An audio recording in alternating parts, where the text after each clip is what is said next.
Well, good morning. It is Tuesday, March 15th, and this is your These 40 Days morning devotional.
Well, once again, good morning on this beautiful Tuesday. It's March 15th. This is These 40 Days.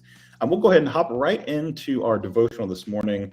The text comes from Matthew chapter 5. We have finished the Beatitudes and we've started Salt and Light. Today is the light. We're going to be looking at Matthew 5, 14 through 16. So let's take a look at what it says.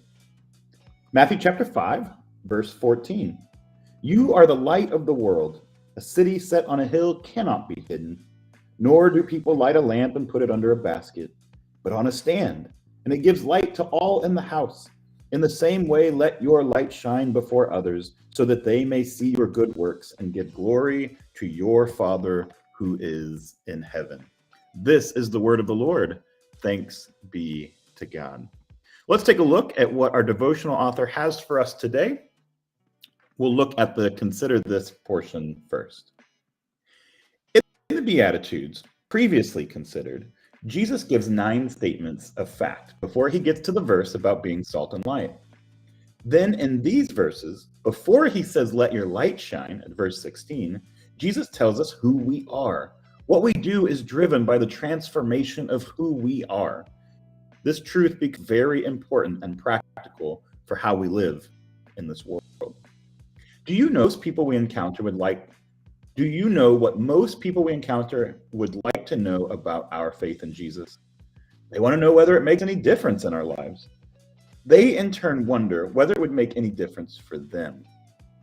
If they see us just frustrated and stressed out under pressure as they are, then why do they need Jesus? Most of them don't really care how we act when everything is going great. What they are watching closely is how we stand up under pressure. How do we respond with tough decisions? What difference does our integrity make when our values aren't very popular? People want to know if our faith in Jesus makes any practical difference. The truth is, it doesn't make any difference unless Jesus Christ so fills and consumes our lives that there can be no doubt to anyone that what we are all about.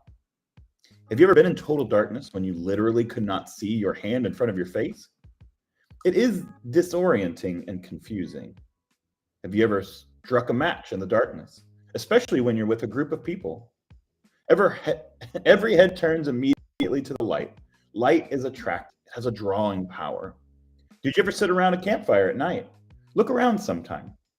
You will notice that every face in the circle is staring directly into the flames of the fire. Light is captivating. Jesus said, you are the light of the world. He also said, I am the light of the world. That happened in John 8:12. Now he says, I will shine through you. Being light in the world means, in part, there is correspondence between our words and our conduct. If Jesus is the true light, then we become light to our world by doing the things that Jesus would do as Jesus shines through us. We are to be so attractive by our joy, our peace, and our love that we draw people to Christ. Well, what about a reading from another writer, some saint? I'm not even sure who it is yet. Let's see. In the religion of ancient Israel, it was assumed that God was not only the source of light for daily life, but light itself. This is made more explicitly by a New Testament writer. God is light, and in him is no darkness at all. Whereas Torah was seen as the primary mediation of God's light by rabbinic Judaism, Christians quickly ascribed this role to Jesus. I am the light of the world, John 8:12. Paul declared that he had a glimpse, the light of the knowledge of the glory of God in the face of Christ, 2 Corinthians. In what sense, then, can the church be described as the light of the world? In a derived sense only. It is only as the church genuinely proclaims Christ as Lord that the church can truly be light of the world. Douglas Hare. Well, we certainly think about those who are being salt and light today. And I think our minds are probably drawn to those Christians who are serving refugees in and around the Ukraine area. I have been seeing story after story after story of people who are putting up bunk beds, collecting food and jackets, and helping people get across lines, making sure that families are reunited and that those who will never be reunited are being comforted, loved, fed, and protected. Well, that is salt and light for sure. But we also need to be thinking about salt and light in our own life.